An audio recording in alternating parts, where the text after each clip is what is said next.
Le cinéma français n'est pas mort, pas encore. Il y a du bon, même du très très bon qui est sorti en 2022. Bonjour à tous, il y a quelques jours je vous partageais une vidéo sur les plus gros bits français de l'année 2022. Et assez ironiquement, la vidéo sur les bids a été un gros succès. Donc merci infiniment à tous ceux qui ont pris le temps de la regarder, à ceux qui ont mis un petit commentaire, qui se sont abonnés.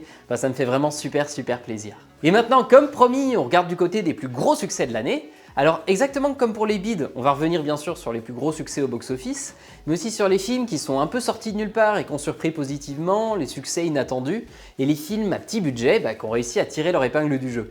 Et c'est parti, on commence tout de suite avec le plus gros succès français comme ça c'est fait. Qu'est-ce qu'on a tous fait au bon Dieu, réalisé par Philippe de Chauveron. Il a fait 2,4 millions d'entrées pour un budget de 17 millions d'euros. C'est marrant parce qu'il était aussi dans la liste des bids. Au vu des épisodes 1 et 2, là le score du troisième était un peu décevant. Mais dans l'absolu, 2,4 millions ça reste un super score. Je passe rapidement sur le film parce que vous le connaissez, ça se moque des clichés, des stéréotypes ethniques et de religion. Le casting est plutôt haut en couleur et les vannes sont simples, un peu attendues mais plutôt efficaces. Le film divise beaucoup, il y a ceux qui adorent et ceux qui crient à la blague raciste et paresseuse. Bon, la vérité doit se situer sûrement un petit peu au milieu, mais en tout cas, les gens se déplacent et c'est sûrement une des trilogies françaises qui aura été marquante ces dernières années. On change totalement de registre maintenant avec Novembre réalisé par Cédric Gimnet. Le film a fait 2,39 millions d'entrées pour un budget de 15 millions. Cédric Gimnet, c'est un réalisateur habitué au polar. Il a réalisé en 2014 La French et puis aussi Bac Nord en 2020, qui a été un gros succès, mais qui a fait aussi un peu polémique. Le film a été accusé de faire le jeu de l'extrême droite et de caricaturer les banlieues. Et en 2022, il revient avec Novembre, toujours un film policier, mais cette fois sur les attentats du 15 novembre 2015. Personnellement, j'étais persuadé que le film allait complètement bider. Les polars, c'est pas le genre qui fonctionne le mieux au cinéma. En plus, là, il parle d'un sujet super sérieux alors qu'on sort de 2 ans de pandémie. Et puis, Bac Nord avait fait polémique, donc il y aurait peut-être eu un effet sanction d'une partie du public. Mais j'avais complètement tort, le film a super bien fonctionné, le bouche à oreille a été excellent. Et d'ailleurs, le film est sorti le 5 octobre et il est toujours à l'affiche. On a un autre film qui a passé la barre des 2 millions d'entrées, c'est Maison de retraite de Thomas Gilou. Il a réuni un petit peu plus de 2 millions de spectateurs pour un budget super raisonnable, 5 millions d'euros. De prime abord, c'est une comédie assez classique, comme il y en a des dizaines, on comprend pas bien pourquoi celle-là elle a fonctionné. Sauf qu'elle a eu une idée géniale. C'est de réunir Kev Adams et Gérard Depardieu dans le même film. Donc Maison de retraite, il parle à 2 générations différentes et peut donc attirer dans ses salles 2 publics totalement différents. Et comme le film n'a pas coûté très cher, 5 millions, ça fait de lui le film le plus rentable de 2022. Un autre très beau succès, c'est le film Encore de Cédric Lapiche. Il a fait 1,3 million d'entrées pour un budget de 7,7 millions d'euros. Cédric Lapiche, il est notamment très connu pour sa trilogie L'Auberge espagnole. Pendant 3 films, on suit la vie d'étudiants qui entrent petit à petit dans la vie adulte, avec toutes les joies et les difficultés que ça implique. Il a ensuite réalisé 2 autres films qui ont été des succès corrects, mais là la nouvelle consécration arrive avec Encore qui dépasse le million. En plus, il a bénéficié de super retours spectateurs et critiques, et le film est resté plus de 10 semaines à l'affiche. Donc ça, quand ça reste aussi longtemps, c'est preuve que le bouche à oreille a vraiment été bon. On vient du côté des comédies maintenant avec Super Héros malgré lui réalisé par Philippe Lachaud. Le film a fait 1,8 million d'entrées pour un budget de 15,5 millions. C'est un nouveau film de la bande à Fifi, on leur doit par exemple Babysitting et Alibi.com. Ils sont habitués à enchaîner les succès et là, Super Héros malgré lui, ça déroge pas à la règle et il fait même mieux que Nicky Larson, leur précédent film. Perso, j'ai pas trouvé Super Héros malgré lui très inspiré. J'étais un peu déçu, je l'ai trouvé un peu en deçà des autres films, mais pour autant je suis content qu'il ait fonctionné. C'est un film qui cible les jeunes, les ados, les pré-ados, donc c'est chouette de voir qu'ils n'ont pas déserté les salles de cinéma. Il y a une autre comédie jeunesse qui a bien fonctionné cette année, c'est Ducobu Président, réalisé par Elise Moon, qui a fait 1,1 million d'entrées.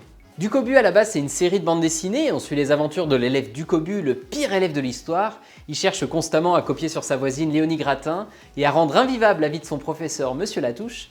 C'est toute ma jeunesse!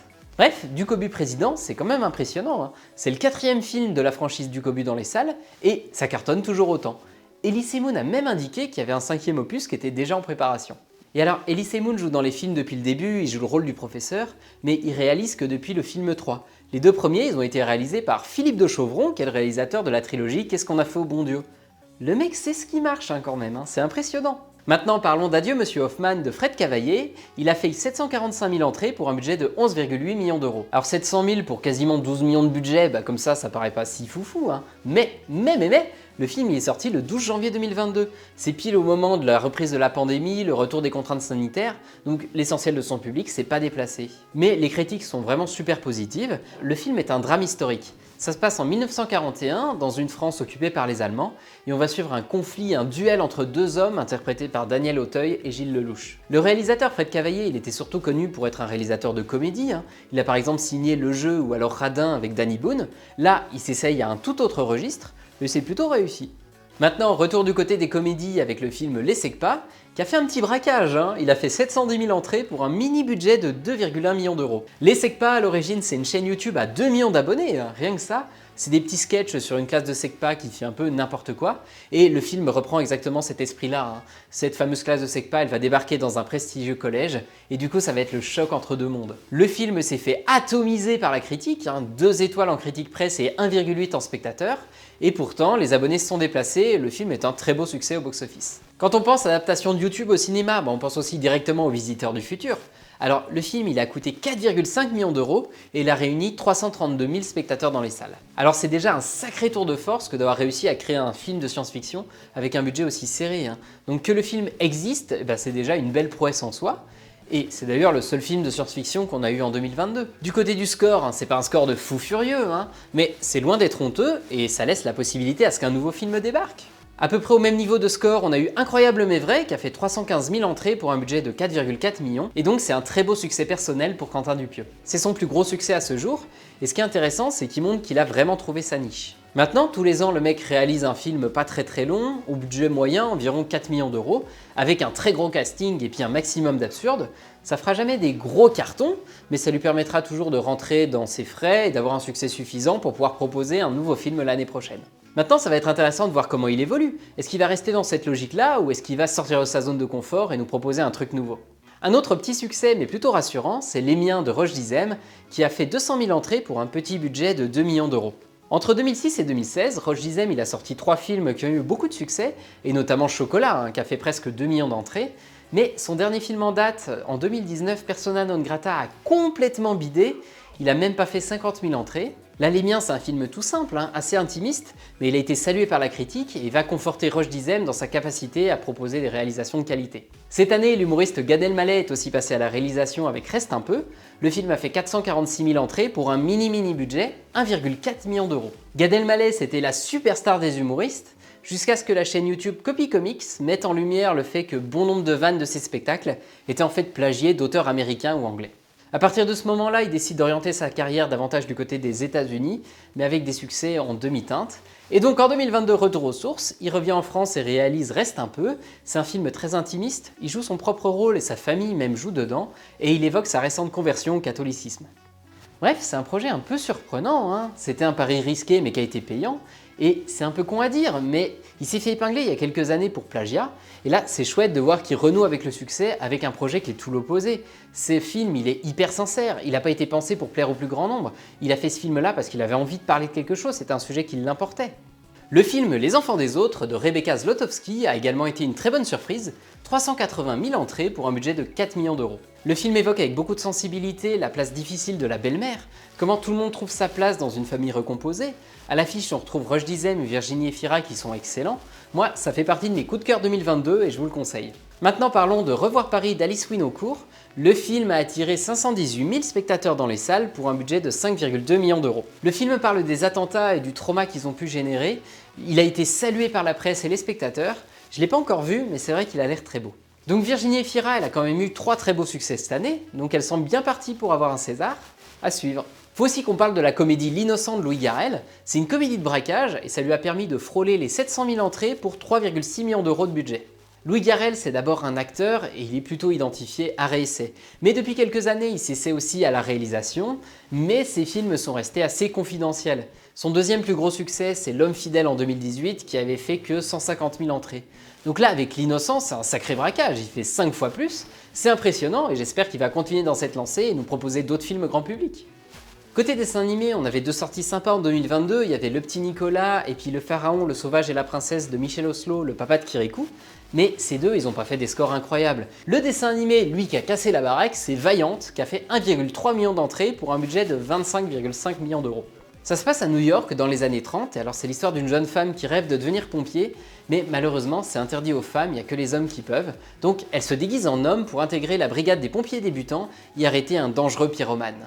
L'animation ça coûte très cher, donc le budget du film il est super élevé, mais ça s'exporte aussi très bien. Et en plus c'est une coproduction franco-canadienne, donc le film va avoir une longue vie à l'international. Maintenant du côté des thrillers, parlons un peu de La Nuit du 12.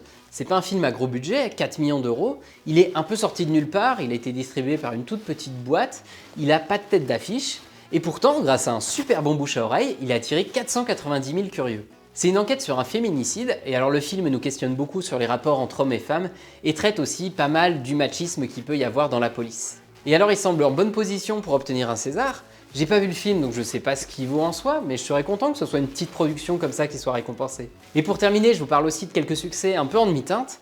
On a eu pas mal de films qui ont fait entre 700 et 900 000 entrées, donc des très beaux scores, mais le problème c'est qu'ils ont aussi coûté assez cher. Je pense par exemple à Compromat, à Goliath, à Couleur de l'incendie, à Mascarade. C'est dommage, ils n'ont pas atteint le million, et pourtant à chaque fois c'était des propositions qui étaient intéressantes. Et bon, les films font pas des scores honteux, ils sauvent les meubles à chaque fois et réussiront plus ou moins à rentrer dans leurs frais. Mais quand même à chaque fois on est un petit peu déçu, on se dit ah c'est dommage qu'ils aient pas à peine plus. Et maintenant, il est temps d'annoncer le plus gros succès de l'année 2022. Bon là pour le coup je suis certain que vous l'avez, il n'y a pas beaucoup de suspense. Allez, c'est un biopic sur une grande dame qui s'est éteinte il n'y a pas très longtemps. Comment ne pas être conscient de la nécessité de nous unir pour nous épauler les uns les autres et résister ainsi à tout retour du totalitarisme. Il faut rester ensemble. Simone, le voyage du siècle d'Olivier Dahan. Le film a coûté 16 millions d'euros et a fait 2,44 millions d'entrées. Et c'est pas fini, il est encore exploité et continue de faire entre 30 et 40 000 entrées par semaine. Alors ce super score, ça fait de Simone le film avec le plus gros succès au box-office, devant Qu'est-ce qu'on a tous fait au bon Dieu. Alors Qu'est-ce qu'on a tous fait au bon Dieu, c'est le film qui a fait le plus d'entrées en 2022 l'année, mais Simone qui est arrivé en fin d'année a continué sa course en 2023, et c'est devenu il y a quelques jours, il n'y a pas très longtemps, le plus gros succès des films qui ont commencé leur exploitation en 2022. Personnellement, j'ai pas du tout aimé Simone. J'ai eu beaucoup de mal avec ce film, mais pour autant, je suis super content que ce soit ce film-là, le film de 2022. C'est un biopic historique sur une femme hyper importante, Simone Veil. Simone Veil, elle a été déportée avec toute sa famille, elle s'en est sortie miraculeusement, elle a réussi à rebondir, à se reconstruire, elle est devenue ministre de la Santé et elle a porté la loi Veil qui dépénalise l'avortement. C'est devenu une icône féministe et une icône de la lutte contre la barbarie. Le film parle de tout ça, et donc c'est vraiment bien que le film de l'année, ça soit un film qui porte ce genre de valeurs. Et voilà, c'est tout pour les plus gros succès de 2022. Bon, tout comme pour la vidéo sur les beats, j'ai dû faire des choix, et le succès d'un film, des fois, c'est quelque chose d'un peu relatif. Donc n'hésitez pas à prendre du recul et vous faire votre propre opinion sur tous ces films. J'espère en tout cas que ça vous aura donné envie d'en découvrir quelques-uns. Merci beaucoup d'avoir regardé cette vidéo, allez au cinéma et mangez des pizzas!